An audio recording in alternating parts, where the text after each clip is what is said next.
거룩한 주일 하나님을 예배하는 여러분에게 하나님께서 복 내려주시고 성령으로 충만케 해주시기를 축원합니다. 오늘 읽은 본문은 예수님의 공생애에 굉장히 중요한 전환점을 다루고 있는 내용입니다. 성도 여러분, 여러분에게 예수님은 누구십니까? 우리 인생에 예수님이 누구신가를 아는 것보다 더 복된 것은 없습니다. 여러분에게 예수님은 어떤 분이십니까?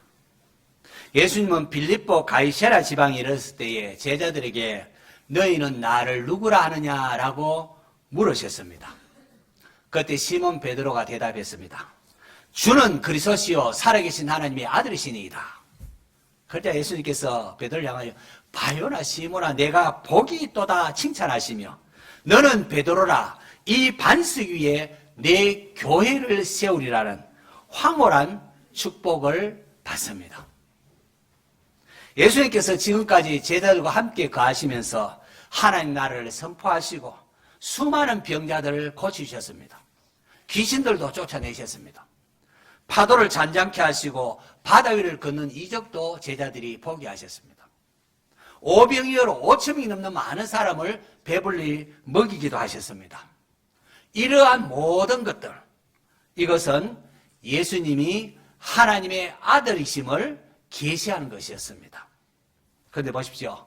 드디어 제자들의 대표격인 베드로의 입에서 예수님이 누구신가에 대하여 정확한 신앙 고백을 합니다. 그러자 그 신앙 고백을 받자 예수님께서는 이때로부터 자기가 예루살렘에 올라가서 고난을 받고 죽임을 당한 후에 제3일에 살아나야 할 것을 비로소 말씀하십니다. 이때로부터 비로소 아주 중요한 분기점입니다. 예수님께서 처음으로 자신의 죽음과 순환과 죽음 그리고 부활을 예고하신 것입니다. 자, 여기에 따른 베드로의 반응이 어떻습니까? 22절 보면은 베드로가 예수를 붙들고 항변하여 이르되 주여 그리 마옵소서 이 일이 결코 죽게 미치지 아니하리라. 여기 항변하여라는 단어는 원어적인 의미가 꾸짖다, 책망하다 이런 의미입니다. 베드로는 예수님 향하여 막 꾸짖듯이 책망하듯이 주여 그리 마옵소서 내가 이 일이 일어나도록 결코 그렇게 내가 버려두지 않겠습니다 라고 한 것입니다. 왜 베드로는 이렇듯 강하게 반대하는 걸까요? 예수님이 누구십니까? 예수님은 하나님의 아들 그리스도이십니다. 그리스도라는 것은 헬라어고 이걸 히브리어는 메시아라 이렇게 하고요. 그 뜻은 기름 부음을 받은 자입니다. 구약시대 기름 부음 받은 직분은 왕과 제사장과 선지자입니다. 바로 이러한 직분은 예수님을 예표하는 것이었습니다. 예수님은 우리의 왕이시요 선지자요 제사장이십니다. 그런데 예수님 왕이라도 보통 왕이 아니라 온 우주 만물을 창조하신 만왕의 왕이십니다. 믿습니까? 예수님 만왕의 왕이신데요. 그 하나님의 아들 예수님께서 어떻게 사람들에게 고난을 받고 죽임까지 당한다는 말입니까? 이건 뭐 있을 수 없는 일이었습니다. 그렇지 않습니까? 예수님 누구신가 고백한 베드로에게 이것은 있을 수 없는 일처럼 여겨졌습니다. 그렇기에 예수님을 위한다는 인간적인 마음으로 막 책망하듯이 예수님을 향하여 절대로 이런 일이 일어나게 내버리지 않겠다 그렇게 한 것입니다. 자, 그런데 이게 또 웬일입니까? 예수님께서 돌이켜서 그러한 베드로를 보시더니만은 사탄아 내 뒤로 물러가라 너는 나를 넘어지게 하는 자로다. 내가 하나님 일을 생각하지 아니하고 도리어 사람 일을 생각하는도다 라고 했습니다. 그리고 조금 전까지만 해도 그렇게 칭찬받던 베드로를 향하여 사탄아 그러고 섭섭할까요? 안 섭섭할까요? 목사가 여러분을 향하여 사탄아 이러면은 시험에 들까요? 들지 않을까요? 아마 두 번 다시 목사가 몰라고 교회도 안 나오려고 할 겁니다. 왜 예수님은 자기를 위한다고 말한 이 베드로를 향하여 이렇듯 강하게 책망을 하시는 것일까요? 그것은 예수님께서 이 땅에 오신 이유와 관련이 있습니다.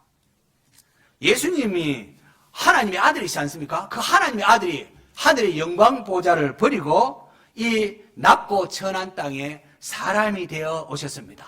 왜요? 왜요? 그것도 구유의 말구유의 누이지 않습니까?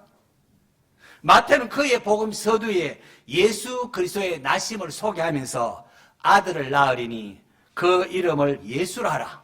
이는 왜냐하면 그가 자기 백성을 그들의 죄에서 구원할 자이심이라 라는 하나님의 사자 천사의 말을 우리에게 전해주고 있습니다. 예수님은 자기 백성을 그들의 죄에서 구원하기 위하여 이 땅에 오신 하나님의 아들 그리스도이십니다. 우리 지난주일 성찬식을 통하여 예수님께서 공생의 마지막 유월절을 제자들과 함께 먹으시며 새 언약을 맺으시는 것을 살펴봤습니다. 새 언약은 성부 하나님을 대신하여 성자 예수님, 그리고 혈통적 아브라함 자손이 아니라 믿음으로 아브라함 자손이 되는 새 이스라엘을 대표하는 12 제자들과 맺은 언약입니다. 우리의 행위로는 하나님 앞에 의롭다 함을 얻을 수 없기 때문에 하나님께서 독생자 예수님을 이 땅에 보내셔서 십자가에 몸 찢기시고 피 흘려 죽어주심으로 우리의 죄값을 대신 치러주겠다는 겁니다. 그래서 이 복음을 듣고 예수님을 믿는 자를 의롭다 해주시는 것이 하나님의 의라고 했습니다. 예수님께서는 유월절에 떡과 잔을 제자들에게 이렇게 주시면서 이것은 너희를 위하여 주는 내 몸이니라. 이것은 너희를 위하여 흘리는 내 피니라. 그리고 이것을 행하여 나를 기념하라. 그렇게 하셨습니다. 그래서 우리가 성찬식을 하는데 이 성찬식 할 때에 우리가 받는 떡은 무엇이라고요? 우리를 위하여 십자가에 지키신 주님의 몸을 기념하는 거고, 포도주는 우리를 위하여 십자가에 흘리신 예수님의 피를 뜻한다고 했습니다. 예수님은 바로 이 일을 위하여 하늘 보좌를 버리고 이 땅에 오신 우리의 구세주십니다. 그러나 베드로는 당시 이러한 하나님 뜻을 제대로 이해하지를 못했습니다. 그는 예수님이 하나님의 아들 그리스도 만왕의 왕이신데 이제 예루살렘에 올라가면은 이스라엘의 왕이 되실 것이고, 그렇게 하셔서 로마의 압제로부터 이스라엘을 구원해 내시고 뿐만 아니라 경제적으로도 풍요로운 나라를 만들어 줄 것이라 그렇게 생각한 겁니다. 그리고 예수님이 왕이 되면은 예수님을 따르는 자신도 높은 지위에 올라서 떵떵거리며 살 것으로 생각을 했습니다. 오늘 우리의 모습도 별반 다르지 않을 수가 있습니다. 예수 믿으면 병이 낫고 부자가 되고 높은 지위에 오를 것이라는 생각으로 주님을 따르는 것 말입니다. 여러분, 주님은 우리의 필요를 채워주시는 분이십니다. 그래서 때로 기도해서 병이 낫기도 하고 경제적인 문제나 삶의 어려움을 해결받기도 합니다. 하지만 우리가 그것이 삶의 목적이 되고 거기에만 머무른다면 결코 예수님을 바로 따르는 것이라 할 수가 없습니다. 그런 이유로 주님을 따른다면 가령 사업에 실패하거나 입시에 낙방해서 시험이라도 떨어지면 그만 실망을 하고 교회를 떠나고 말 것입니다. 하나님은 필요하면 얼마든지 우리를 부자가 되기도 하시고 권력가도 되게 하실 수가 있습니다. 하지만 그것 자체가 우리의 삶의 목적이 될 수는 없습니다. 하나님의 일을 생각해야 합니다. 하나님 왜 이 땅에 오셨나? 하나님이 생각하십니다. 하나님께서 물질을 주실 때에는 그것을 가지고 어떻게 하나님 일을 할 것인가? 그것을 가지고 선한 일, 하나님 일을 할 것을 하나님은 원하셔서 주신 것입니다. 그래서 저는 우리 성도들이 할 수만 있으면 열심히 기도하며 공부해서 높은 지위에 오르고 또 열심히 노력해서 부자가 되면 좋겠습니다. 그래서 하나님 나라를 위하여 영향력 있는 그런 성도가 되시기를 바랍니다. 지도자가 될 사람이 뭐 체질도 없고 공부도 하지 않고 그렇게 지도자가 되면은 그가 이끄는 공동체에 다 죽일 수가 있습니다. 가령 군 지휘관이 독도법, 군사 지도를 이렇게 보지 못하고 군사를 이끌고 가면 그 군사들 어떻게 되겠습니까? 준비되지 못한 자가 높은 자리에 오르면은 그 공동체는 위태로워지고 불행해질 수가 있습니다. 사도 바울도 종들에게 뭐 자유롭게 될 수 있거든. 그것을 이용하라 그렇게 하십니다. 하지만 종이라고 해서 하나님의 일을 할 수 없는 것은 아닙니다. 각자의 역량에 따라서 하나님 나라를 위하여 충성하면 됩니다. 자유인으로 부여받은 자유인으로, 종민 종으로서 충성하면 됩니다. 우리 모두가 다 5달란트 받은 것이 아닙니다. 누군가는 1달란트, 누군가는 2달란트, 누군가는 5달란트를 받았습니다. 우리가 할 일은 각자에게 주어진 달란트를 가지고 충성하면 됩니다. 충성이 중요합니다. 학생이 공부하는 게 학생 아닙니까? 지질도 공부하지 않으면서 0점도 다 하나님이 허락하셔서 괜찮아. 이런 식으로 하나님의 뜻을 덜 먹이면은 그건 안 되는 겁니다. 기독교인이기 때문에 더욱 열심히 공부하고 기독교인이기 때문에 더욱 열심히 노력해야 합니다. 그래야 하나님의 뜻을 따라서 이웃을 잘 섬길 수 있는 것 아니겠습니까? 성도 여러분, 교회는 주는 그리스도시요 살아계신 하나님의 아들이십니다 라는 이 고백 위에 세워집니다. 그러나 예수님이 하나님의 아들이라는 고백만이 전부가 아닙니다. 거기서 더 나아가야 됩니다. 그라사인 지방의 귀신들을 보십시오. 귀신들도 예수님을 향하여 지극히 높으신 하나님의 아들 예수여 다 알고 있습니다. 예수님 동생 야고보는 귀신들도 믿고 떠느니라 라고 했습니다. 예수님이 하나님의 아들이라는 고백, 그 다음이 있어야 합니다. 그 다음이 무엇일까요? 하나님의 아들 예수님이 알면은 그 예수님이 이 땅에 오신 목적을 알고 그 주님을 따르는 것입니다. 그것이 제자도입니다. 예수님이 누구신가를 알았으면은 제자는 어떻게 주님을 따를 것인가? 주님을 따라야 합니다. 예수님은 제자를 향하여 누구든지 나를 따라오려거든 자기를 부인하고 그리고 자기 십자가를 지고 나를 따를 것이니라. 누구든지 제 목숨을 구원하고자 하면 잃을 것이요 누구든지 나를 위하여 목숨을 잃으면 찾으리라고 하셨습니다. 자기를 부인한다는 것은 다름 아닌 하나님의 뜻에 나를 굴복시키는 겁니다. 내 뜻대로 내 생각대로 하옵소서가 아니라 하나님의 뜻이 이루어지기를 원하나이다 라고 하는 겁니다. 우리 교회 모든 회의가 그렇습니다. 우리 당회할 때도 내 뜻 관철시키라거나 그게 아닙니다. 우리 재직회 하거나 무슨 할 때에 내 뜻을 관철시키려고 하는 것이 아니라 하나님 뜻을 찾아 나가는 게 회의입니다.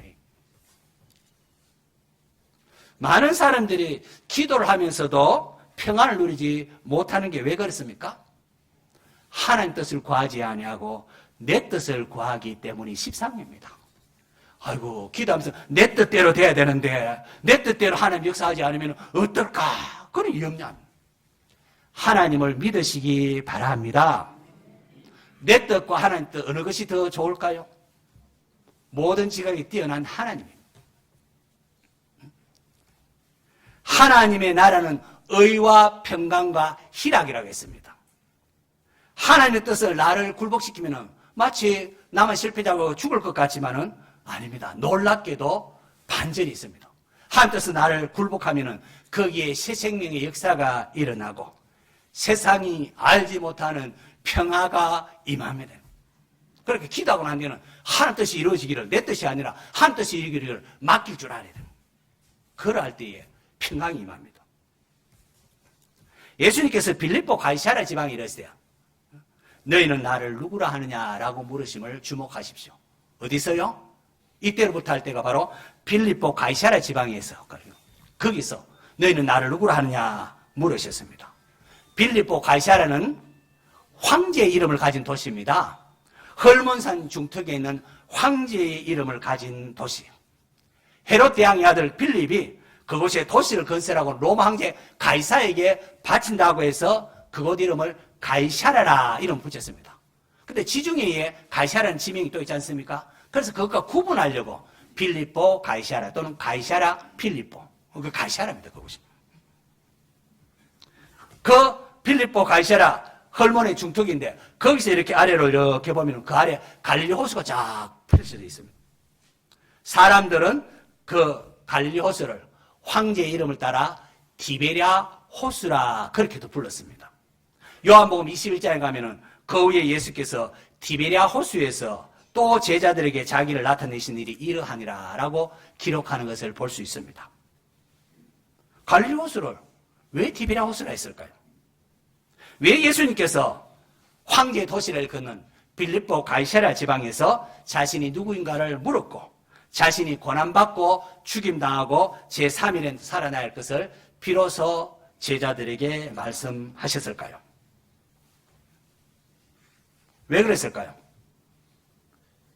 황제의 논리가 판치는 세상을 말하고 싶어서가 아니겠습니까? 황제는 자기가 하고 싶은 것을 다 합니다. 자기를 높이며 떵떵거리며 살아갑니다. 그게 성공입니다. 목회도 남보란 듯이 많은 사람이 모이고 대형 빌딩을 번듯하게 지어야 성공한 목회 그렇게 합니다. 그러나 그렇지 않습니다.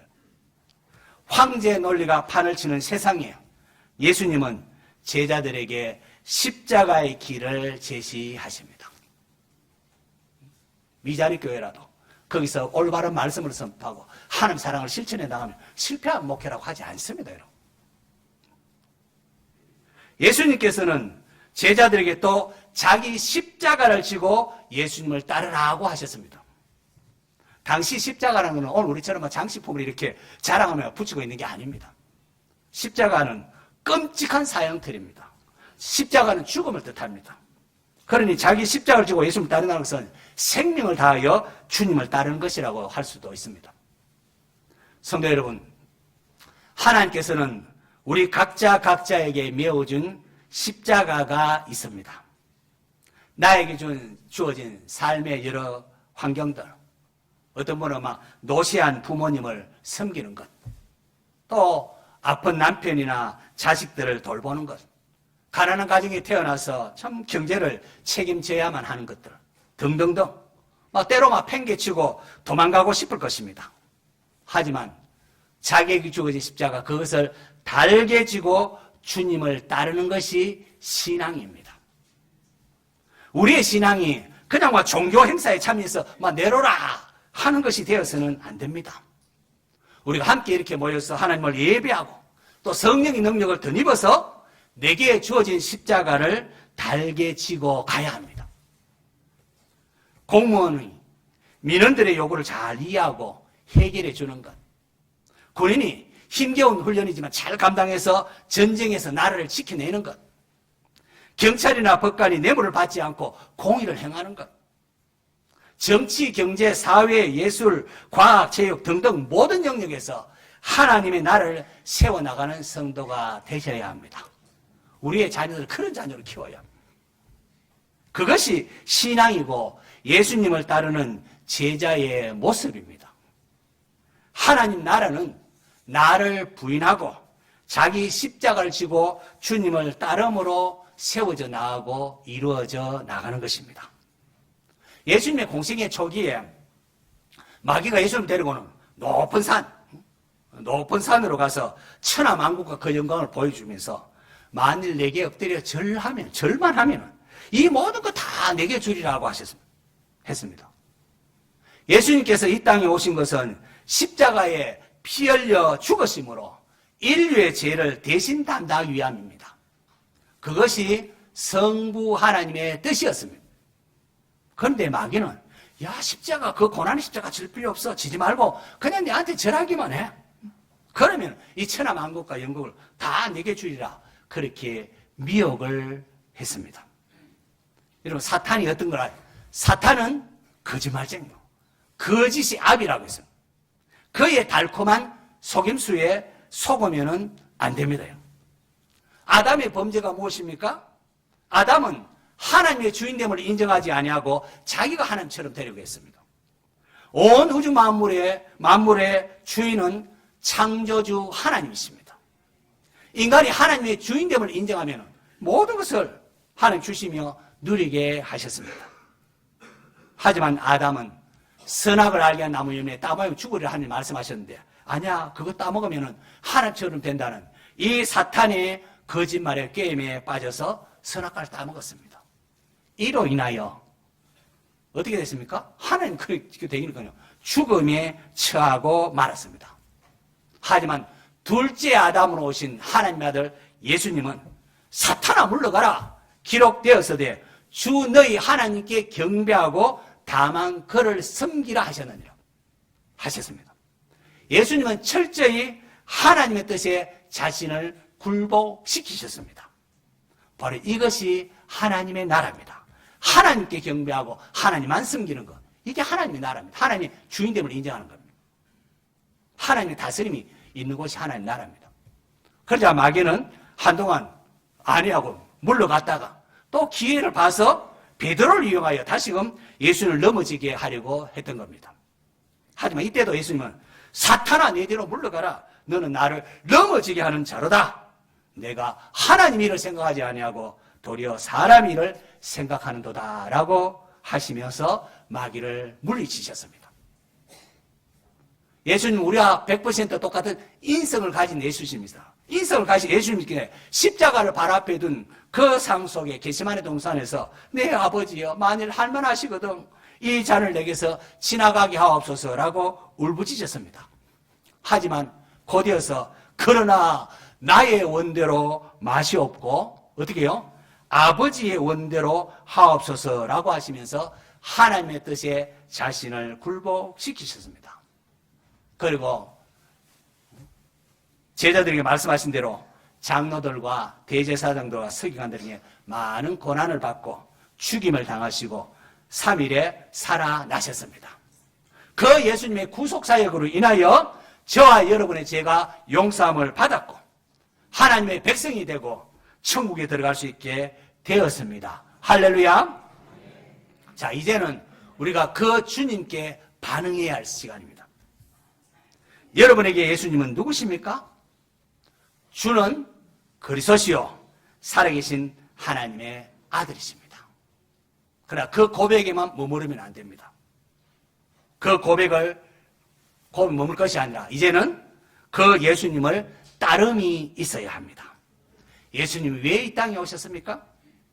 이는 그가 자기 백성을 그들의 죄에서 구원하기 위함이라고 했습니다. 이를 위하여 하나님의 아들이신 만왕이신 예수님께서 사람이 되어 이 땅에 오셔서 고난을 받으시고 죽임을 당하시고 사흘 만에 살아나신 겁니다.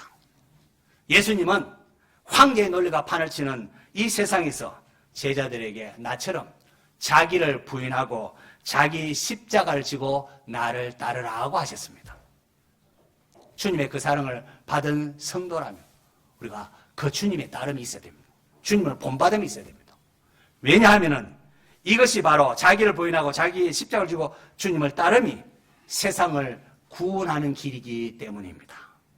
황제의 논리로 보면은 자기를 부인하는 것, 자기 십자가를 지는 것 어리석어 보입니다. 왜 그 고생하고 왜 네 마음대로 그렇게 살지? 또 그렇게 하면 또 실패한 듯이 보입니다. 하지만 기독교는 부활의 종교입니다. 부활의 종교. 하늘의 밀이 땅에 떨어져 죽지 아니하면 하늘 그대로 있으면 죽으면 많은 열매를 맺는다라고 했습니다. 내가 죽을 때에 이웃이 살아나는 새 생명의 역사가 일어나는 겁니다. 목사가 죽고 우리가 죽을 때에 교회가 살아나는 겁니다.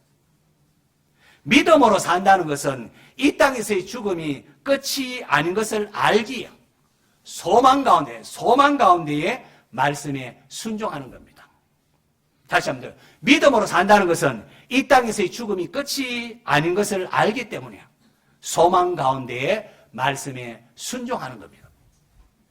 성도 여러분, 예수님이 누구신가 알았으면 이제는 은혜의 깊은 바다로 나아가야 합니다. 예수님께서 이 땅에 오신 이유를 마음에 새기고 영혼 구원의 사명을 감당하기 위하여 헌신하는 길로 나아가십시오. 내 뜻이 아니라 하나님의 뜻이 이루어지기를 구하십시오. 하나님의 나라는 하나님이 다스리는 것, 하나님이 주인으로 인정되는 것이 하나님 나라가 임하는 것입니다. 그 하나님의 주인 되심을 세상에 전하기 위하여 성도는 최선을 다하여 충성하셔야 됩니다. 내 자체가 충성할 때에 하나님 나라가 임하는 거죠. 학생은 하나님의 나라를 위하여 열심으로 공부하고, 직장인은 하나님의 나라를 위하여 직장인으로서 성실히 노력해야 됩니다. 사업하시는 분도 하나님 나라를 위하여 최선을 다하여 수고하고, 가정주부도 마찬가지입니다. 하나님의 영광을 위하여 가정을 가꾸며 섬기는 일을 열심히 하십시오. 그리고 우리 각자에게 주어진 십자가가 있을 것입니다. 왜 나에게만 이런 일이 있느냐? 의아해할 필요가 없습니다. 내게 주어진 십자가 달게 지고 가시기를 격려합니다. 하늘에서 상이 큽니다. 손해보는 게 아니라고 합니다. 인자가 아버지의 영광으로 그 천사들과 함께 오리니 그때 각 사람이 행한 대로 갚으리라고 하셨습니다.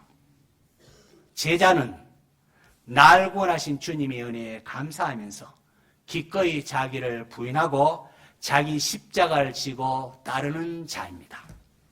원하기는 오늘의 설교가 여러분에게도 삶의 변곡점이 되어서 주님을 따르는, 자기를 부인하고 자기 십자가를 지고 주님을 따르는 예수님의 참된 제자로의 길을 걸어갈 수 있기를 축원합니다.